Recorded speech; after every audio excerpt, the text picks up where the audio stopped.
Welcome everybody here to our second series of Stream A for the International 2017 Cloud9, formerly known as MP, going up against OG, formerly known as a Green Banner.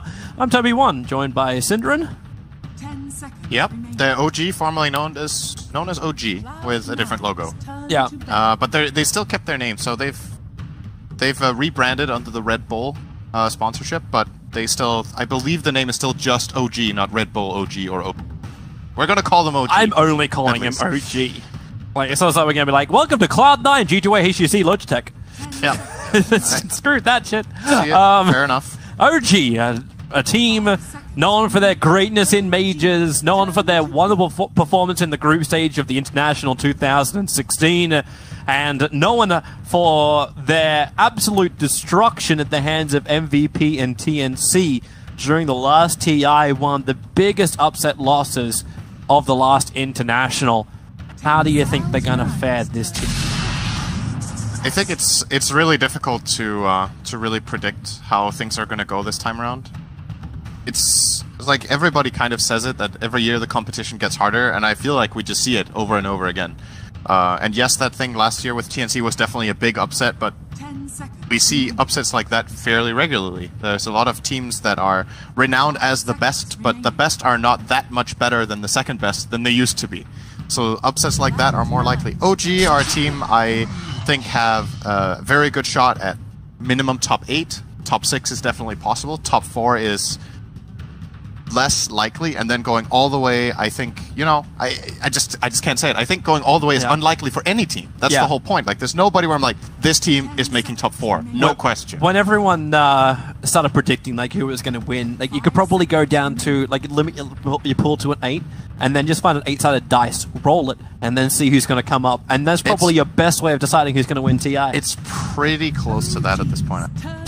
Maybe you narrow it down a little bit more and say like top 6 or top 4, but beyond that, honestly, going into the tournament, it's impossible to say. Maybe we'll know more after a couple of days of groups. Maybe a team really stands out as being above the rest. But with the merit the teams have going in and what we've seen over the last couple of months, I don't think there's like a massive favorite. S4, you on it. You on it. Let it out. Oh, Let it out. S4 Let it out, is S4. ready to play. It's like, he looks at us like, Lich. Why am I going up? Can we against play the main Lich? event already? Just like, you know, can I just like sleep through this? You know, no, just pick Arc Warden. Just Arc Warden it. Like, we'll just out push him that way. It's fine. Oh. And a Winter Wyvern with an Nyx Assassin as the first 2. Okay, so this is very different from what we saw in the last game, and there's a couple of things. So first of all, Sand King Shaker are banned again, or they were banned in the first game, and in the second game Sand King got through. Earth Spirit got lots of 4 bans. Look at that. Four potential position 4 heroes banned, and a couple of them can... First pick Nyx, that was a hero that was banned both games in the last series we saw, so seems to be a very hot pick right now. And then Cloud9 grabbing the Lich instantly and the NS that we've seen contested. This Wyvern pick is really weird for me, because most of the time this hero gets picked up as a counter pick. You pick it for Cold Embrace, and you pick it for Winter's Curse, which both abilities are very strong against physical damage. And then you look at Cloud9's heroes, and you're like, what is one thing these 2 heroes don't have? It's physical damage. It's like the only thing they really don't do. They give vision, they have slow, they have silence, they have mobility on the Night Stalker, you have ganking potential, you don't have physical damage. Let's go Wyvern! But it's just then one of those like flight things. Like, I always picked up Phoenix because of this. Like, Firebird was last TI, now it's Frostbird this time. Maybe. Like, it becomes that lane harasser. Maybe it's another setup as well for a bigger AoE controller. We can look towards S4's Enigma play. Darkseer? Darkseer could also be another one. Like, you just... I don't think like any other AoE control that Wyvern can do where it's not about who he counters, it's who he synergizes.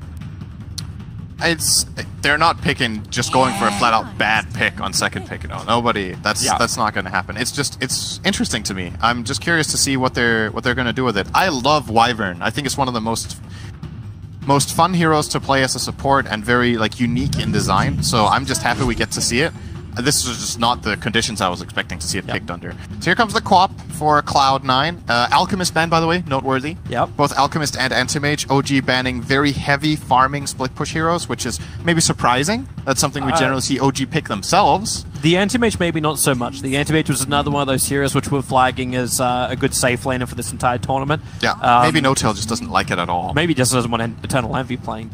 It's like I don't want to get pushed into a position where we have to play like 50 minutes to 60 minutes worth of a game where everything can be just decided on one bad play, or I have to always pressure Eternal Envy. Can I just let him be who he wants to be, but not farming to a point where I'm going to worry about what he's going to be? Yeah. Either way, Fly. Now to pick up. And do you actually see S4 actually running the Nyx Assassin in this game? Or do you feel like you can run a 4-position Nyx? I think it's almost only a 4. I think this hero is really weak in the offlane, actually. The problem that Nyx has as a position 3 is that he does fairly poorly in a lot of 1v2s, and actually a lot of 1v1s, and 1v3s you can get shut down completely. What's your recovery plan? You can't really jungle. You are not that good at making lane swaps and then suddenly being in another lane and playing that, because then you're also going to lose that matchup. And in addition to that, you have a position 3 who doesn't farm. Like, Nyx is a scout. So if you put this hero on position 3 and he starts running around, if you don't make plays, you're just falling behind as a 3 instead of as a 4. Or even a 5. I'm pretty sure this is a position 4 Nyx.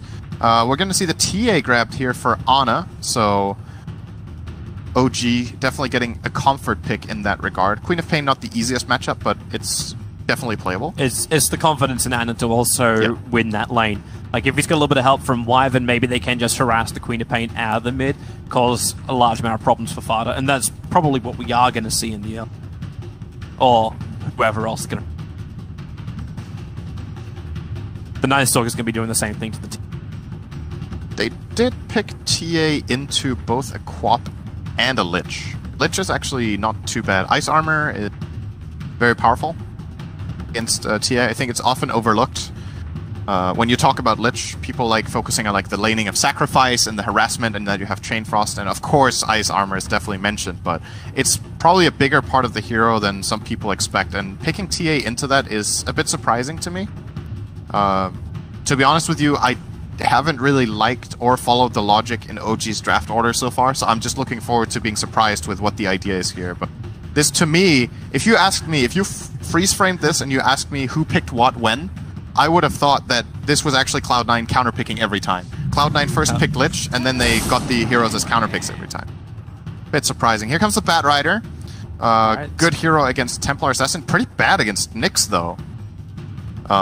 One of the worst matchups Bat Rider has at all. It's a hero that can find Bat. You have Carapace against Firefly. It seems like Quap as well as Bat Rider are going to have a hard time against that. Yeah. And, well, they go for the Phantom Lancer. We saw him being banned out in the previous series we had on the mainstream. And now he's going to be picked up. The 4th position. This series to me just already, at least OG, seem like they have a completely different view on Dota than the last match. That's always very interesting to see when teams go in like this. You generally don't have an end result where it's like, you were right, you were wrong, but there will be some adaptations coming along the way where they're gonna like merge more toward each other. But right now, this is a completely different style of Dota from OG than we saw.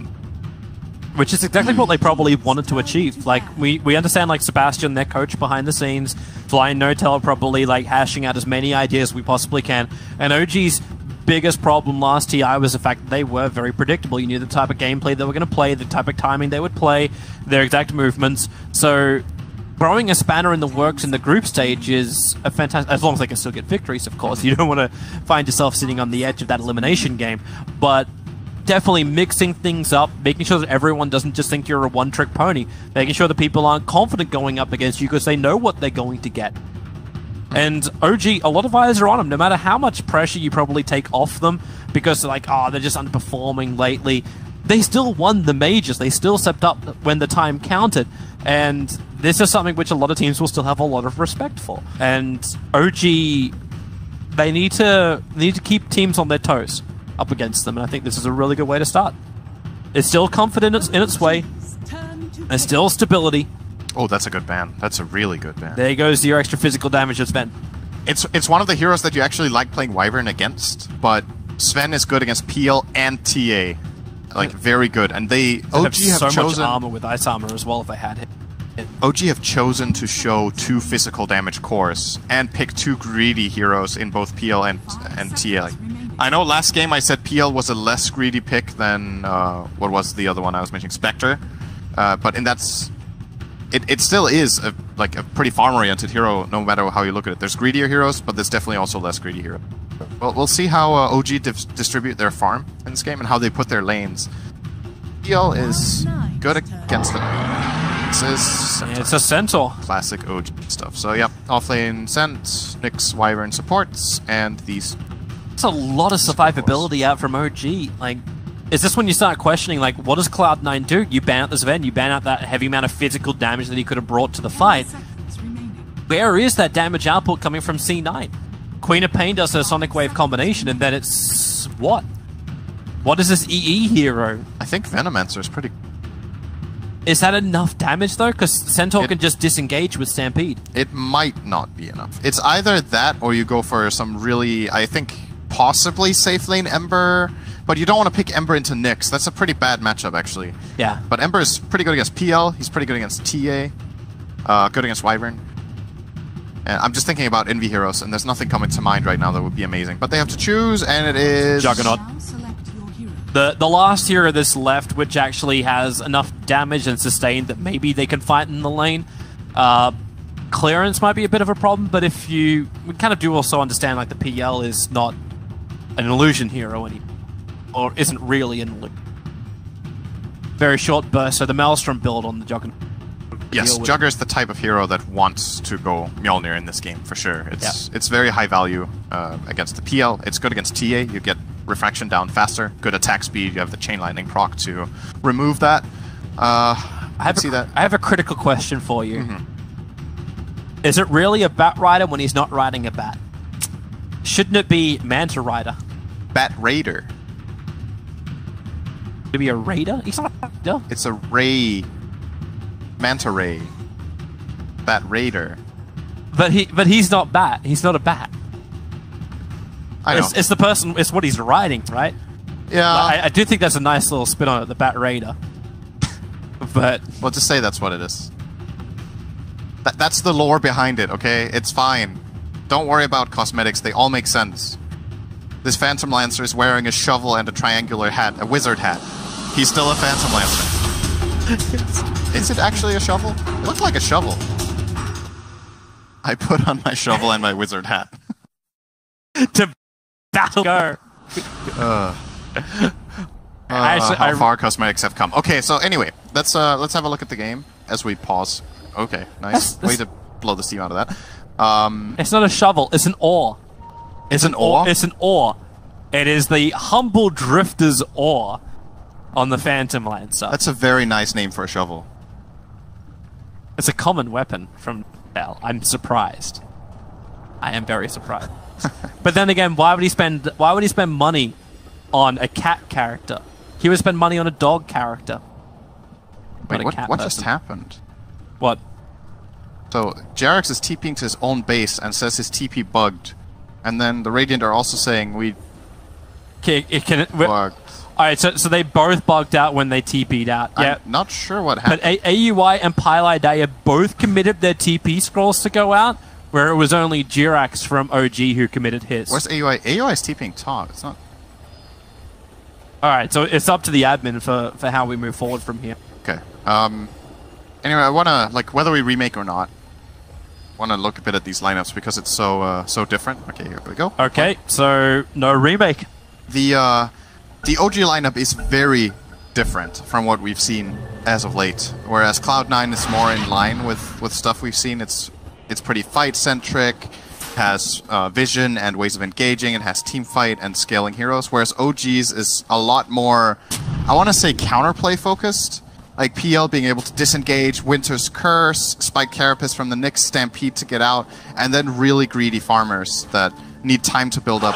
Playing playing TA and PL together is often not that advisable because of like you basically put yourself on the back foot for a while. Like your lineup is just not strong at fighting back.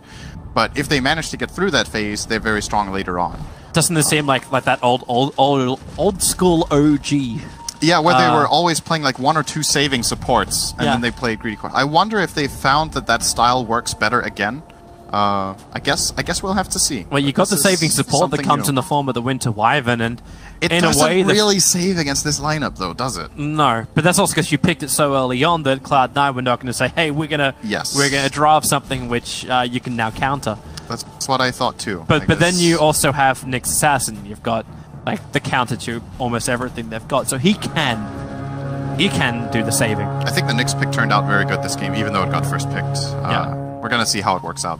Hero is Jirax. Is he actually going to try this? It's like, hi, Father. Father's leaving going. He's like, no battle, no contest. I lay my wings down at your feet. Father. Okay, Jirax is not accepting this. Boots first. Nyx Assassin rotations. He'll keep Father as well looking behind him. Thanks to the fact that Father didn't get the bounty rune, he's not going to bring out the salve early on. I like this laning from Cloud9. It's very good. They're putting the Night Stalker mid in the start to harass the TA and give the Quaff an advantage. Bottom lane they have Batrider against Centaur, which is a very Batrider favored lane. And then top they have this Lich dual lane that is able to get the way back and annoy this OG together with a Juggernaut, who can't really get killed here. Both sides are starting off their harassment. Eternal Envy's already committed his spin. No-Tail's got Dragon Lance of Fireball, chipping down Eternal Envy. They're going to have to burn through... They didn't bring that many consumables to the top lane. So they're going to have to burn through a lot of their tangos already between Pilot Eye and Envy. He at least has the salve available. They're going to be all right for a while. S1 needs to switch his build up a little bit. He needs to get that stick as early as he can against MSS. Either stick or... might be better to just rush the boots, actually. He's got Tranquils in his quick buy. Yeah. The real challenge is getting to the shop. Heh. That is not going to be easy. If MSS can play this lane however he wants, he's going to outfarm the Centaur quite a lot because he can push this wave and then he can go and farm his side camp with Firefly and stack it if he wants. And there is nothing Centaur can do. So, there we go. Boots picked up for Batrider, so head start here for him. Already up 4-1. Bringing help up to top lane. Jirax, the double stun is beautiful. Pilot die. He goes for Frost Armor at level 2, but that won't actually stop No-Tail from taking the first blood. They'll lose Jirax, but it looked like a sacrifice OG was willing to make by making him run underneath the tier 1 tower to line up the double stun.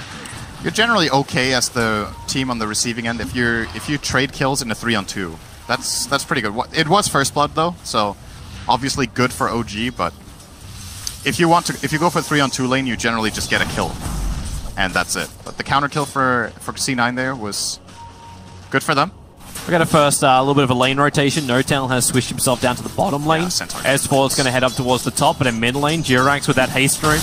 Just trying to cause problems. He stole from underneath the nose of AUI.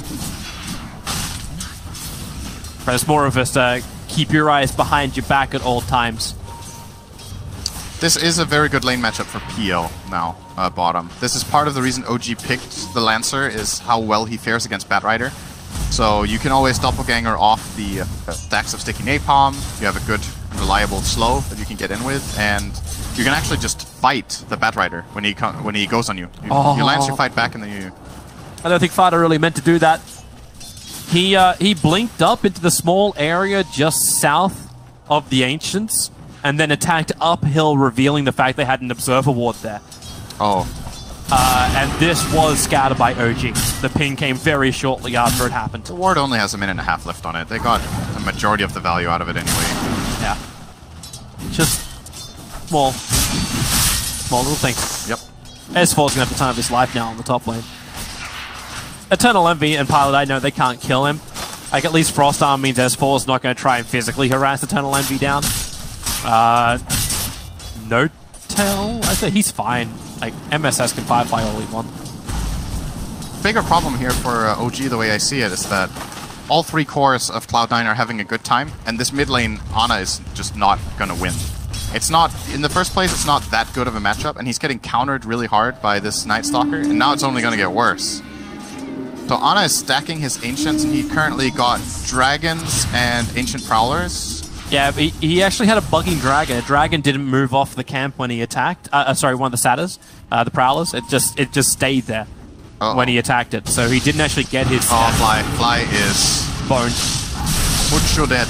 Yeah, he's trying to fly over the tree line. He's out of range of everything until that UI takes to the skies, and he'll fall.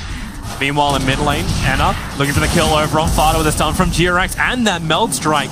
It does the damage, but Anna's in trouble. MSS, the best rotation he could have asked for. Now you've almost got a level 6 Bat Rider under 5 minutes into this game, taking a solo kill on a Templar Assassin. So it's still a very important kill for OG to get regardless. Anna getting the kill on Fada. Oh, Jirax, no, not like this, Jirax. he got hit and petrified and desecrated by the frickin' Prowler. Oh, that is not good. They can't stack because the Observer was blocking it again. They're putting a lot of emphasis on this mid lane, and they can get away with it because their side lanes are so good.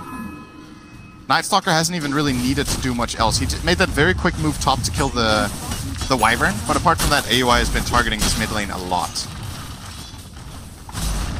Ana has skilled Meld, dodges the Shadow Strike nicely there. Eternal Envy, do you want to go under that? There's still a Centaur.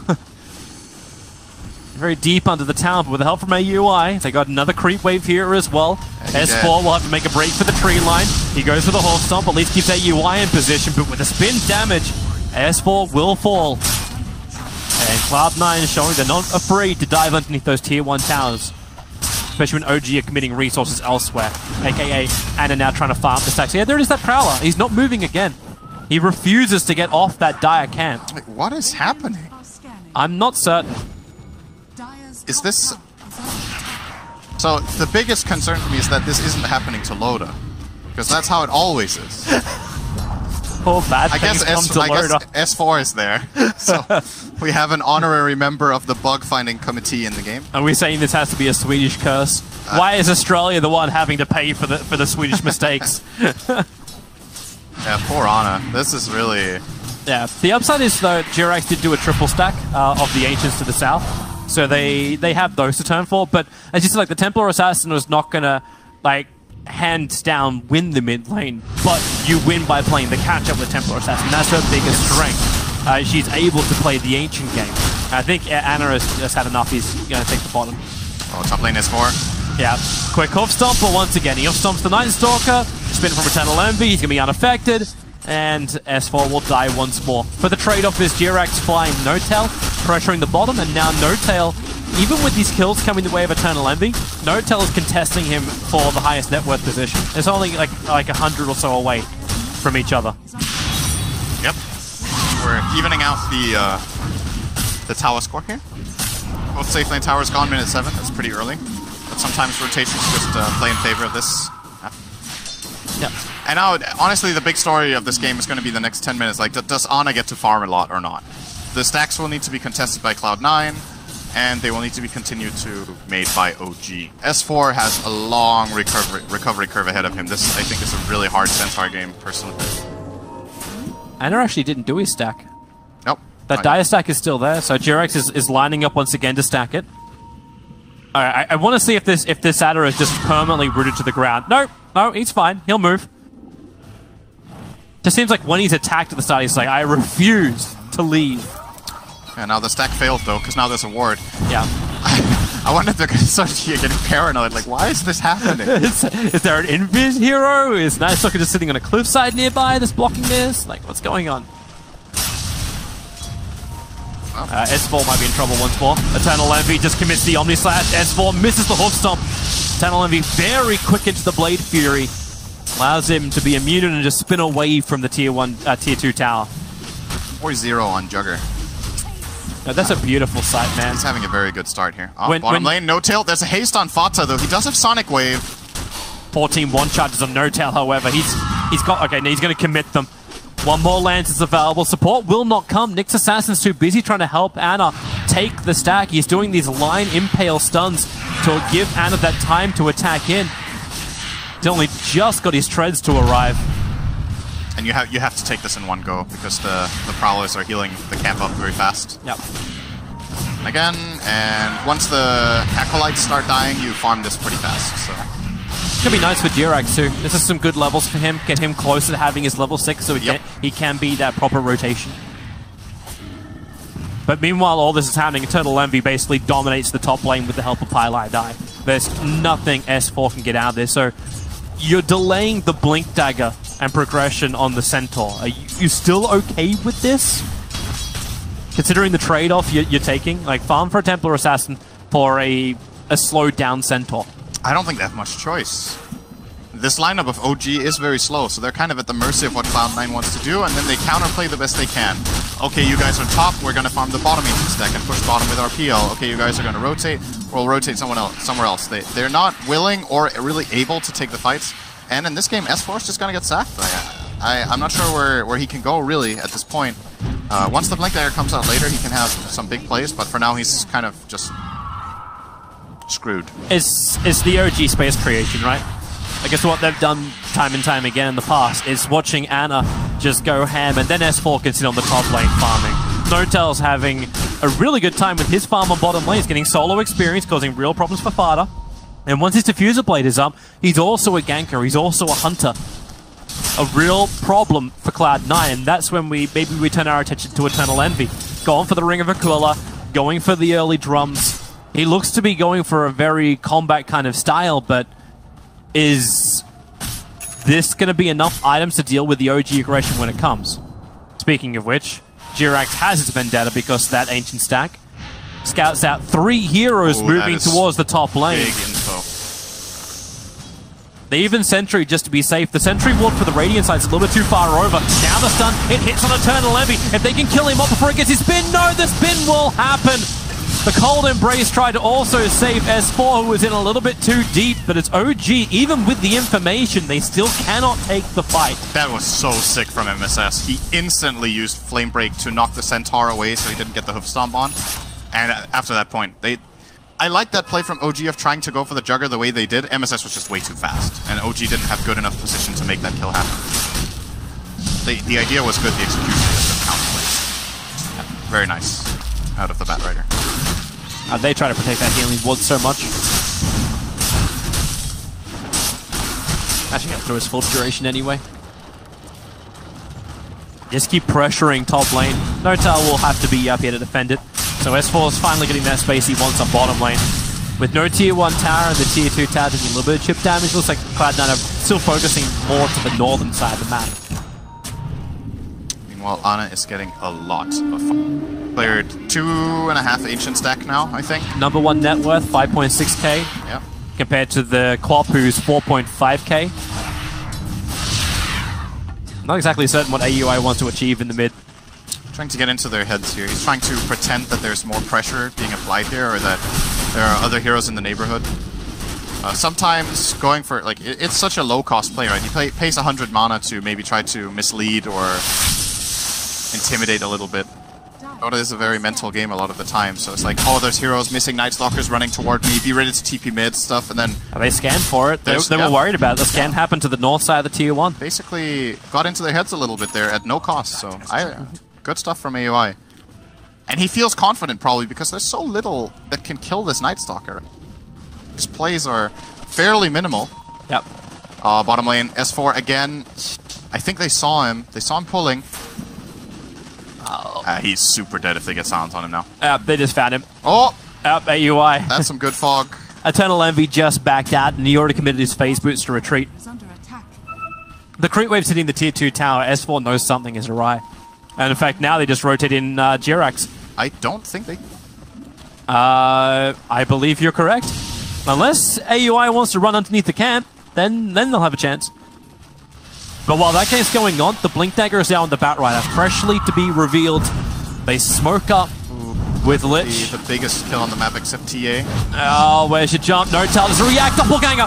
Find the real one. Notel is trying to retreat back. He's got 17 one-charges available, and there's your Stampede. The Lich ulti flies forward. He's got no way to dodge it, and that will be a blink into a kill. At the same time, Nyx Assassin dies on the bottom lane. AUI is looking for more, but Ana is nearby. Has his full Desolator completed now, and they will not fight. S4, he doesn't have Stampede now. Oh boy. Thought he wasn't going to fight, but now Wyvern TPs it, needs to get that cold embrace off. Goes for the curse, holding Eternal Envy in position. Ana waits, hits him with the Mel Strike. They need more damage. Eternal Envy, the healing water's doing work, but no, AUI! The Void! Envy! Ana couldn't reach him! Side blades are just not big enough. He stopped him mid-attack animation with that Void cast. Barely getting. And now he wants neither rune. That ain't happening. So they forced a TP and a curse out of Wyvern at no cost, except that they didn't get the kill on the Centaur. And that gives Pilot Eye a lot of time to get some wards out here and getting some good information on the map. They pushed in top very nicely onto No Tail, so know very well what's going on. And this game right now, with the exception of TA, is looking very, very Cloud9. Getting so much out of the map. Much threat. They've got better initiation and better vision control through AUI as well as now through the Blink Dagger of MSS. Yeah, they're really trying to capitalize on their advantage, because I think they also understand though, like even with all this initiation, if OG have time to farm up. Wait, Envy? Is he baiting with this spin TP out? That is so Envy. This is like ultra next level. I'm leaving the fight, which is the damage we require to actually win the fight, but we'll still win the fight, because there's enough confidence in the rest of Cloud9 to not kill off Fly, who's retreating back to the Tier 1 tower. The Lich ulti, Cold Embrace, he'll get a little bit of levels. Void level 4 to foul. They'll still kill off Fly. I think this is the first time I've seen someone spin TP out of his own gank. I mean, I guess it kind of worked. I just think he didn't need to do it. OG were already backing off. He didn't really find any information or... He came straight back to the lane, like he TP'd to tier 2 and then just ran straight back into the lane, so it was intentional. For sure. It would have been really nice if OG wanted to go for him. I think he was hoping that they were going to curse him and try to fight, because then his teammates coming in could go for a great counterplay. Pilot Eye slowed down. Fada's already triggered the Shrine, so Pilot Eye won't have that regeneration. Jirax gets with a stun. Ana, one quick Meld Strike, and this Lich, for all the armor he might have, he won't survive, but they bring in the extra help. PL's arriving. Fada wanted to run. Sonic Wave, not worth committing. He's down, and AUI. Jirax has stun in 1 second time. They'll remove the vision. The stun, it doesn't reach. The Impale of Jirax cannot get that far, and AUI will be able to get back out to safety. And OG, originally they're looking for Roshan. Maybe now they just take the Tier 1 tower top. It's really big for them that Ana has this much farm. He is doing all the damage right now. That fight he got, I think, 2 Meld Strikes off. The Patsa reinitiating on the Queen of Pain turned out to be a big mistake. I think he had the right intention though. Next to their shrine, they could have TP'd in heroes to help and maybe take that fight, but... Here we go, Blink Lasso, they found a big one. It's Ana, they'll protect him already with a Cold Embrace. That's now the curse onto Eternal Envy. S4 prepping himself, but they just stampede out.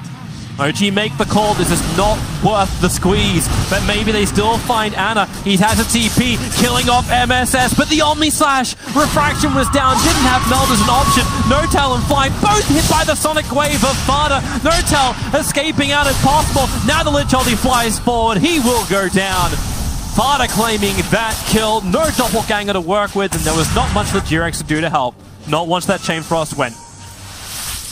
The silver lining for OG here is that there's no darkness, so I think C9 still are not in a position to really take any buildings right now, or get any good vision out. Jirax is still scouting. Pretty confident with his move, running through the river. Sentries there. Or his Vendetta is going to expire. Really learned too much there. Back toward mid. So Cloud9 still looking pretty good. I like this a lot from Fata, by the way. The rushing of Orchid against the lineup he's facing is extremely good against Wyvern and Nyx and PL. An absolutely great item this game. We see most Queens today go for the Veil first, but I think the Orchid build has a lot of merit in many games still. OG are coming. Autopilot. They found a target. It's going to be Night Stalker. They do that instant stun. Hoofstomp Blink does the work with the Meld. At least he's got the Frost Armor. AUI very tanky on that Night Stalker. They'll finally kill him off. The curse on the Queen of Pain. Eternal Envy is currently killing his teammates at the moment. No-Tail wants to keep burning off the mana. That's why the Illusions run forward to help out. And OG, they could have just gone for Roshan instead. That line was very quickly drawn, saying they want to fight first. And then into a Tier 1 tower once more. S4 is ready to jump, but he's on the wrong side. Maybe he can find 5. No-Tails all around him, the blinking from MSS, but Templar Assassin went with S4. They initiated into the backlines of Cloud9. Oh, and Cloud9 was initiating the backlines of OG. Basically, skitter-scatter everywhere, hit with the Mel Strike. Bad Rider wants a little bit more time to survive, and maybe the life is there. No, S4 will jump forward, gets the double edge. They'll take the tower, and that was the cleaner fight that OG wanted on top lane before.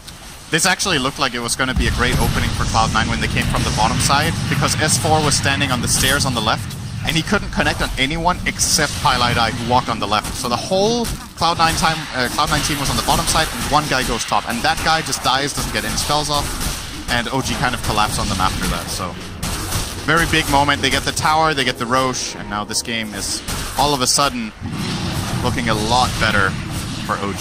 Yeah, this is that danger zone, right? Like OG, we're talking about their strength once their heroes come online, once we hit that mid-game for them, and it's happened. We're hitting the 20-minute mark. This is where we begin the mid-game. Cloud9 haven't got enough momentum behind themselves. They've taken one Tier 1 tower in 20 minutes, and now they've lost all of their own Tier 1 towers, and the Tier 2 tower on bottom lane is down to half-life. This is problematic to say the least for Cloud9. They need their initiations to start working again. Absolutely. But it was also a bit of an unfortunate thing for MSS. Like, he blinked onto TA the second the TA jumped forward as well. Yeah. Like, you couldn't have planned like one of those oh crap moments. Yeah. Any harder than that. That was sad for MSS. At After a great play so far. At the end of the day, what sets it up is that Pi goes north and the rest of the team goes south. Because if there isn't even a target, then that jump is never going to happen. Yeah. But one hero went the opposite way, and maybe Pi did it deliberately. Maybe he wanted to get jumped. It's like, if you guys are going to commit on my Lich on the backline, my team is going to win the fight, but they didn't. That's when you got the confidence that you're going to do more burst damage than a Templar Assassin. Yeah, pretty much. Like, because if you're doing that, you're splitting the fight. It's like, we get our kill, then we move over to help. But Envy didn't have mana. That was the problem. He was already burned by PL before the fight began, so Envy had to choose between using Spin and Omni Slash. He doesn't have a magic wand. I don't even know if their team has a pair of arcane boots. They don't. So he was kind of just... he can't even choose to use Omni Slash. Like, he didn't get it off in that fight. If he's going for a PL, like, how do you even Omni Slash anyway? Yeah, well, there were other targets. He could have maybe Omni Slashed the Wyvern or the Nyx and just killed them after the Cold Embrace was used, but yeah. the play wasn't even available. And that's... Cloud9 need their tools. You can't play these team fights without a Juggernaut Omni Slash right now. It's just not... It's not going to work. So the Orca got completed up over on Fada. Already No-Tails building into Amanda Star to try and counter his effect. Anna won't be so lucky. He's going to go for direct damage. He's going Hurricane Pike as his next one. After the blink as well as Desolator. So wanting that they found him. They found him in the trees. Stampede just gets S4 in range for the hoof stomp in time. He thought he could be clever to creep skip it out. Now, no Queen of Pain for 41 seconds. OG should take Tier 2 tower from this. Most likely will. What's your rebuttal? Like, MSS and AUI on top lane? I guess up against a already fat PL. Yeah, it's not too easy anymore for the Cloud9 side. I think they have to itemize to deal with PL. It's kind of a requirement for their lineup at this point. Speaking of PL, he's kind of just running into Night Stalker. This could get awkward. For Night Stalker, definitely. Jirek's going to get the stun off. Meanwhile, the hook stomp on the other lines. AUI will get burnt. Eternal Envy starts his TP. S4 controlled him as long as he could, but Fly couldn't get there in time for Curse. OG after a pretty hard start. I can't really tell you if the laning stage even went poorly for them. I think it went as expected. They were expected to lose and fall behind and then come back through a couple of good plays, and they've done it. I think the only thing that was probably hard was the ancient problems. Close for Anna, like the fact they went for a stack and failed it 5 times. Oh, bottom area. Yeah, smoke up. At least catching Pylai died. The double trap and the jump forward. Yep, they'll catch the... Okay. This Templar Assassin just doing what she does best. Yep. Remember when I said Ice Armor is good against TA? Yeah. That was one of those cases where you couldn't see it. Hey, no, you could. He would have died in one hit as opposed to 2 hits that Anna was forced to take. Value of time. G are getting really far. Now that they've managed to get through that hard stage of the game, and both the PL and the TA are getting this much farm, It is really difficult for Cloud9. I think they had a couple of key moments that they just got outplayed in and that failed. And if that's what happens against this kind of lineup, it's one thing if you don't succeed and nobody dies, but their plays when they were stronger, they lost. And that is what they couldn't afford. And at this point, it's kind of a comeback game for them, where they need to find a really good pick with maybe, as I said, some sort of way of itemizing against this PL. Maybe a Mjolnir as next item on Envy could help. Could even get something on the Queen of Pain to help out. He's going BKB as it looks because he's tired of dying from full HP. It just seems so problematic for Envy to also still go into Mjolnir. Like, at least he's got the stats and potential evasion that comes from Amanda style, as he just runs into the wave, spins and kills it. But I'm still concerned it's just not going to be enough. Like, the damage output's just not there. And then you got a little bit more protection on the way. So Lotus Orb build up from the Centaur. Nyx Assassin's already got his, like, Jirex is just going for the war. Exactly what he needs. Blink and Arcanes. Doesn't need much more than that for this Nyx Assassin. Blink in to stop the Battle Rider. Battle Rider can't, like, now he's got his BKB, at least MSS. Like, again, like, it seems the smoke timing and all the pressure is on MSS's shoulders to get these initiations off when he gets a big item. And that BKB is going to have to do work for him. They have Medallion, they can focus the target nicely, they got the Ice Armor for survival. S4 was scouted moving up towards the Shrine. They're scanning to see where else he goes. Fly, gonna scout up MSS, the Blink Lasso. It's over on the Wyvern, not the target they wanted, especially when the Stampede kicks in. A double Hopstone, the Omni-Size Fly is low, the BKB is finally from MSS, the chain from OG! The damage! They were not expecting that! Jirex will fall! Cloud9 just got the greatest fight they could have ever have asked for! OG will be wiped from the face of the earth, and they get the biggest one at the end, and it will go down for 343 gold into MSS. Okay, that was such a sick Chain Frost. And it looked like it was gonna not be that good for Cloud9 because MSS didn't get his BKB off before he got stunned again, still stayed alive. They fought under a shrine that was never activated. Paladin needs a moment to pat himself on the back. That's good. We're going to see this one again. Yeah, see it in battle view. So here comes the Omni Slash, and Fly still gets Cold Embrace off, and then they're just starting to stack up really nicely. There it is. Boom, boom, boom, boom, boom, boom, boom, boom. 3 or 4 heroes under Firefly, Chain Frost hitting like 8 or 9 times there. And what an absolute trashing of a fight. 5-0 White. All right, that's what it took to get them back in the game. That wasn't too hard. Yeah. Now it's interesting again. Yeah. Cold advantage just shifts 6,000. And this is one of those interesting moments where it's like, when you watch the replay and you're OG, your conclusion is going to be, why didn't we just let Wyvern? Yeah. They got a Wyvern caught and they stampeded their Centaur out. There was 1 casualty at position 5. But it looked really good as well. Like a double Hoof Stomp, it looked really good. And then all the momentum leading up to this had to be sitting in the minds of OG going, we've been winning this, boys. Yeah. Like, this is our time to destroy. To lose the Queen of Pain. Yeah, okay, maybe that's not so great. Nyx and Centaur combining. Yeah, they've still got a long way to go, Cloud9. Like, okay, you just got yourself the greatest fight to get you back into the game, but you're still fighting uphill against a lineup that is just rolling with the punches. They've still got all the items that they wanted to have. They've still got all the abilities, like, at the level they want it to be. OG will keep the pressure up, and this is something which is very, very difficult to contest. And it's always, again, like, I think, like, the smoke plays, there's only so many Cloud9 can do. There's a reason why there's a limit on how many times you can buy smoke. Yep. They will have darkness now, though, so it's going to be a long night. That vision advantage from AUI. But is that enough? Well, it helps. They probably need a gem, I think. The Radiant should get a gem on the Bat Rider now and start trying to clear out the vision so that they can start making the moves again. They want to set up fights like the previous one where they get the jump and they force the action. And the gem is multi-purpose. It's not just against the wards, it's also good against the Nyx that the Bat Rider really wants to play around. So I think it's really a good investment right now. And they might be like, it's risky and whatnot. Maybe they don't feel the flow of the game the same way that we do when we're watching it, but I think at this point Cloud9 needs to play risky. They need to get something going. They're trying to. Take the risk. They're looking towards Roshan, and both teams are set up nicely for this. So Cloud9 At the ward really close towards the pit, so the Observer and Sentry about to time out in 3 seconds' time. And yeah, you're seeing now C9 doing something about the aggressive wards that OG had down. But OG have 2.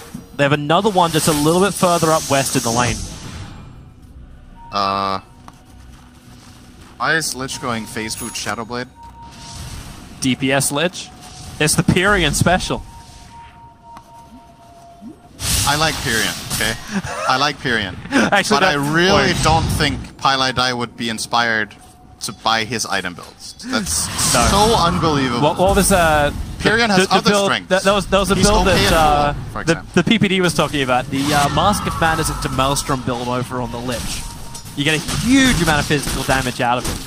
Presumably it wrecks. It could just be a quick buy and he's going to turn into a Glimmer. You know, you just get one of the items that has the Shadow Amulet in it. But now he can afford it. So now we're going to see what the decision actually is. Or maybe it's just him like going, I got a great ulti off before, I need to ulti the bottom wave first to get that money. I mean, it is a good positioning item for sure. It's not that. It's just so uncharacteristic, especially for Pi. Buy this kind of item. It seems such a risky thing to do, throw your ulti out when Roshan could be coming up. He's playing for late game. I know it's a 1 minute cooldown. Talent. Like just over 1 minute cooldown, but like there's no tier 2 tower for Cloud9 to claim here. For OG to claim here. Nope. And there's no ward they have that actually sees any heroes. They're sending illusion after illusion, so OG are really hoping the Cloud9 come out to them to fight. It's almost like they're trying to play bait with like a whole bunch of PLs, which is exactly what MSS doesn't want to go on. Now OG have split up again. They TP'd away the TA, she's gonna farm Ancients. Roshan's alive. Yeah, that's actually not the best timing ever to TP away. Both teams are aware now. So MSS was able to sticky napalm into the pit and the TA traps all the rest. Could get dicey if he gets caught here. He does get away in time. Mass defensive. He's got the hood, he's got the plate mail, so he's got the armor and the magic resistance, plus raindrops on top. Anything that will save him. And Notel's turning this into a proper split game. With his BTs on this PL, it's very different to the old PL, but he can still use the Manta style to keep momentum going. Yeah, they just want to shove in waves and get farm. It's a good farming item, as always. Every hero gets a pretty significant GPM increase by going travels. Efficiency. You don't have to buy TP scrolls anymore. Oh, he just blinked into the wave. Right underneath, 3 Cloud9 players, he blinked into the wave. This is with Notail being top, actually. Yeah, and he just BT'd there. They should be aware of this. It's so risky. But they're expecting someone from Cloud9 to come to the bottom lane to deal with it. And Fada has done so. Fada has a TP scroll, they still have that shrine next to Roshan, so there's no issue for Cloud9 to contest the pit. It's like both teams are playing a game of cat and mouse. OG keep like just poking a finger into the pressure point of Cloud9 and seeing if they can get like a knee-jerk reaction. They're just getting more out of the map at the same time. They're finding more farm. Yep. Now all of a sudden the Centaur that was struggling a lot in the start has Blink, Lotus, and Hood. And the PL, as we talked about with the travels, is going to keep ramping up, as well as Ana. OG's advantage, the primary advantage they have in this game is that their lineup is way better at killing Ancients. So economy will eventually favor them by just being able to mine the map better. They've got double defusals. Ana about it. Goes in for the Arcane Rune, the BKB from MSS. Ultimate position, they need to kill him off. Mana style, Ana will break free. Stampede, they need more speed. And they've got it. Back to the shrine and back to safety. Envy got really unlucky. He Omni-slashed the illusions the whole time. I was still at the bottom. Oh, they're coming back. They have to come back. Yeah, this is Roche for OG, more likely. Should be. Or maybe a pick on the way. They're thinking about it. AUI. Sentries are down. Observers, they see everything. AUI just runs. And rightly so. But now Ana will give it a crack. And these PL illusions just don't stop. Envy will flag himself again, and his TP's on cooldown. He cannot return to Roshan fast enough, but OG bailed. They're not doing it. In fact, they're smoking one. They're invis once again with the Nyx. They're just very textbook pressuring still. Yeah. Notail just got the bottom wave pushed all the way into the Radiant base. The wave is currently sitting right outside the Radiant base, and now the top wave will as well. And that's going to open up for OG to make a decision of what avenue they want to attack from. This they see the obs. They can't get rid of the sentry ward, but they send a couple of PL illusions up, and that observer ward's gone. And in they go once more. OG, MSS still nearby. Sticky napalming up Roshan, so he gets to glow that wonderful golden color. It's daytime, they don't have darkness. They're just playing the game. Oh, MSS! Delay game. He has a BKB. Ooh. That's his 8-second BKB now down. And Roshan's already gone. So Aegis and Cheese gonna go the way of OG. And will take the Aegis, Notel has the Cheese, and they're stampeding forward. They kept the stun. It's the Lich, it's Pylai Dai, who now hides inside of his Shadow Amulet. Okay. Starts his TP, realized the sentry was coming in from Fly. He almost made it out. Say something. And like awkward silence. I don't. Alright, so I used to though. You remember that? Yeah, yeah. You and Poppy sitting there with your freaking glasses on. Awkward silence. Yeah. Okay. But let me welcome in our wonderful people. Yeah. Anyway, that's history. So OG, you now have the Aegis as well as Cheese. You're looking in for your objective. Obviously, high ground is the next thing. There's the only other buildings they can start taking now. Do you go all the way? Do you just look to chip away at a tier 3 tower? Or do you continue to play the split push game? Does Roshan mean, like, does Aegis mean that much to OG? They're not on the clock. They don't have to push. No, they don't have to push. Take it pretty easy. Keep farming. If they see a good opening and a pick, they can go high ground with that. But I don't think they're just randomly going to show up as 5 in the lane and just try to force it. Yeah. It's not a necessity, at least. It could work. They can definitely do it, but if you had the Aghanims on S4 by now, then maybe I would go for it. Just because you could survive the initial hit. We're talking about like how fast he's farming up. He's 3,000 gold away from his Aghanim session now. They're looking at bottom. Eternal Envy continues just to defensively spin waves down. The issue here for Cloud9 is that OG are pushing the waves constantly, and they are not committing. Okay, here we go. This could be a moment. C9's committing. They're going to find S4 a little bit further to the north, but it's the bottom lane where Juggernaut is already down, Fana protected by his BKB, blinked into the tree line. Do they see him in time? They jump down, destroy the trees around him, but Eternal Envy is picked. And OG, that is more than enough confidence now to go high ground. Yep, that's the one pick they needed. That's enough. Here they come. It sounds like you want onto Ana. Lotus Orb will help protect him. But with that Monkey King bar, his damage output's just through the roof. And no way to evade, no way to dodge. It's probably the easiest and most uncontested rack OG's going to get.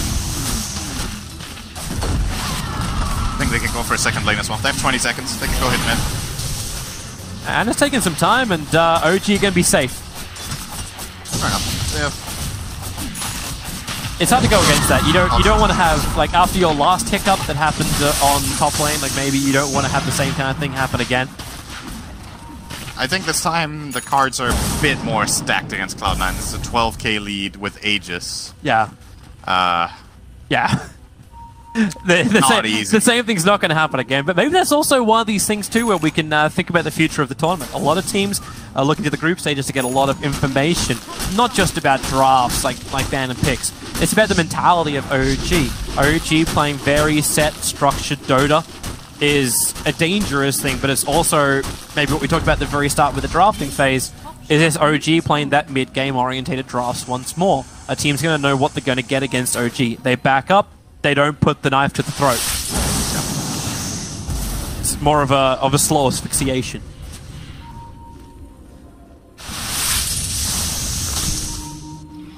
So here we go. Oh, OG are going to go for the top lane. Lich does have the Shadow Blade. I'm not sure if I is going to try to get in behind them. You got to go to chain cross off that way. One way to do it. But if they don't do anything, the game is just over. So something's going to give. He doesn't have mana. He has to use a shrine. One illusion was able to hit him. Now the Blink Lasso on to cover with BKB. You also have to keep the Night Stalker out of the fight. And Ana stampedes back just a little bit further. He's still got the double damage rune on him. It's Phantom Lancer who's in too deep. The Cold Embrace buying time. Curse onto AUI. Eternal Envy turns his attention towards Night Stalker, unwillingly killing him down. And with the double edge, the damage is too much. Farta wants to help out. Now the Sonic Wave, but it almost seems futile, even though it does connect on 4 heroes. Maybe not so futile. Turning around looking for Ana. But they don't find the kill. S4 blinks, but MSS blinks away in time. Doesn't get caught by the hoof stop. That would have been game if he goes down here. Here comes Lich. Oh, he gets Jerax with a Shadow Blade hit into Nova. He was not ready for that one. Correct. Brutally. But OG, very nice fight again. Fly on the Winter Wyvern with a great save onto No-Tail. Yep. Or was it? Or was it Ana? I think it was No-Tail. You got the Cold Embrace into Curse. The Omni Slash did nothing. And that's kind of a... If you go back to the draft and you think about it, when Wyvern was picked, we were questioning, like, what does it counter? Is it good here? And then toward the end, with this Juggernaut pick, Juggernaut doesn't really like that matchup particularly much, playing against the Wyvern. So maybe there could have been a better choice for Cloud9 than this Juggernaut that they picked last. It hasn't seemed to do what they were maybe hoping. And that, I mean, Envy is 8-2-8. He hasn't even had a bad game as such. Like, his score on the hero is good, he's got good farm, but the fights just, in general, have seemed tricky for him to play. The Juggernaut, his problem against a hero like Wyvern is he's not that mobile, right? Like, you go in and you fight and then you're there. You can't, like, blink around and get into the back line. And the Wyvern has hard lockdown against you. You can't play this split push kind of game where Juggernaut just goes and pushes out waves, spins the wave, and TP's home. There's always the risk that you're going to get Wyvern ulti, and you're a hero that hits really fast. You actually kill heroes in Winter's. Yep. I'm not quite sure. More than anything, though, I don't think this is that much of a game of picks, because I still think Cloud9's draft is good overall, and I think, oh, wait a second, No-Tail. Problem is good. Oh, but then again, look at the friends. They come in, the Aghanim Scepter, upgraded Stampede, just lets them tank it in MSS, locked in position. The Sonic Wave will kill off Nyx Assassin, but they commit so much just to get the Nyx, and No-Tail's still gonna have the time of his life. Moving down, killing off AUI with illusions. I say killing off, they're just doing damage, not finishing the job. And Eternal Envy, well, he has to stick around a little bit longer. Walks away after Centaur. Invisibly runs out. They actually find MSS. He's 4-staffed up, needs 1 second before he can blink away to safety, and now blinks a little bit further down. They ping a semi-right area, but the TA trap just a little bit off. So, for all of that initiation, for all of those abilities that were triggered, Nyx died. The double BKBs that go off, Nyx Assassin is the only one to die.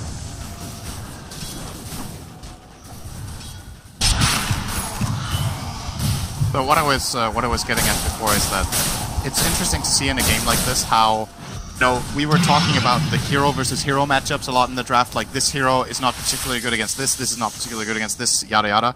But this game has been more of a game on playstyle rather than the specific heroes. I think OG's style in this game has proved very successful, so they might be onto something. It's just one game, you know, we're gonna need to see more from them, but I think both drafts in isolation, the heroes that they have are good, but in my mind, this OG lineup would not face off this well against Cloud9's lineup as it has. So there might be something here that OG has figured out going in, and I'm very curious to see how they move onward with it into their next games. I'm kind of sounding like this game is over, but it's pretty damn really close to. Yeah, it would require something of extraordinary levels from Cloud9 to bring it back. Yeah. Like, you've just finished up a full Heart of Tarrasque over on the Phantom Lancer. He's got Butterfly, Anna's got Butterfly. There's no way Juggernaut could even guarantee he hits his damage, and you can see Eternal Envy realizing his conundrum. He's got Battle Fury and he's quick buy. He's trying to catch up and at least clean up the mess that's inside of his base. Mjolnir is not enough. BKB from MSS commits him, but now he's just got a whole bunch of no-tails around him. Farta cannot keep his mana up. These illusions keep draining them dry when they cannot even do combinations because the mana pools are not full enough. So Cloud9, they'll have to admit defeat for this first game. But hey, that's why it's a 2-game series. Lasso, the curse, it's on MSS. Eternal Envy to the middle, but with the double stun follow-up, you've lost your Barret Rider. Queen of Pain will go down. She'll bite back. They still really want to fight to the last man. There's so much PL. The Hulkstone from S4 catching thrice, and that is the game. They had to get a clearer message just to ensure it was GG. OG take game 1. It was a nice game. A lot of good action, a lot of fights from both sides, but OG with the superior farm toward the end and the stronger late game lineup, it ends up looking easy for them in the later portion, but they did have to make a couple of pretty serious outplays to get there. Yeah. And that's what makes me wonder, like, this type of Cloud9 lineup that plays a bit faster, that's better early, better at fighting, if they played it better, would this OG lineup have been able to reach this stage?